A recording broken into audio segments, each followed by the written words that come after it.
বাবা ও ছেলের নিথর দেহ ফিরল গ্রামে। একদিকে শনিবারের আতঙ্কের স্মৃতি, অন্যদিকে শোকাচ্ছন্নতা। শামশেরগঞ্জের জাফরাবাদে বাড়ির দরজা ভেঙে টেনে তুলে নিয়ে গিয়ে ওয়াকফ আইন বিরোধী আন্দোলনের নামে কুপিয়ে খুন করে ৭৪ বছরের হরগোবিন্দ দাস ও তার ছেলে চন্দন দাসকে। পুলিশকে খবর দেওয়ার ৫ ঘন্টা পরে পুলিশ আসে। অবাধে সশস্ত্র বাহিনী ধুলিয়ানের ঘোষপাড়া, বসাকপাড়া, শিব মন্দির, নিমতলা থেকে শুরু করে লক্ষ্মীপুর, জাফরাবাদ আর রতনপুরে তাণ্ডব চালায়। ভেঙে দিয়েছে উনুন, জ্বালিয়ে পুড়িয়ে লুটপাট করেছে। ১৭ কোম্পানি আধা সামরিক বাহিনী নামার পরে রবিবার দেখা গেল এলাকা পুরুষ শূন্য। খাঁখা করছে গ্রাম, চারিদিকে পোড়া গন্ধ আর ভাঙা ইট পাথরের স্তূপ। বাড়ির তালা মেরে আতঙ্কিত লোকজন এক কাপড়ে বাড়ি ছেড়েছে।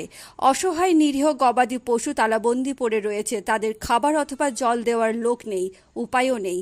তারই মাঝে রাজ্য পুলিশের ডিজি রাজীব কুমার শামশেরগঞ্জের সুতি পরিদর্শন করে এলাকার পরিস্থিতি স্বাভাবিক বলে জেলা ছাড়লেন।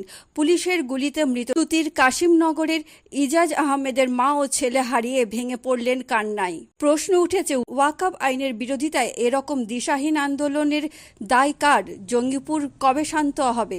ঘরপোড়া গরু সিঁদুরে মেঘ দেখলে ভয় পায়। এনআরসি বিরোধী আন্দোলনের স্মৃতি উস্কে দিচ্ছে বারবার আন্দোলনের নামে এই দুষ্কৃতীরাজ। আধা সেনা রুট মার্চ করায় এবং রবিবার নতুন করে কোনো অশান্তির ঘটনা না ঘটায় সবাই আশাবাদী মুর্শিদাবাদ আবার শান্ত হবে।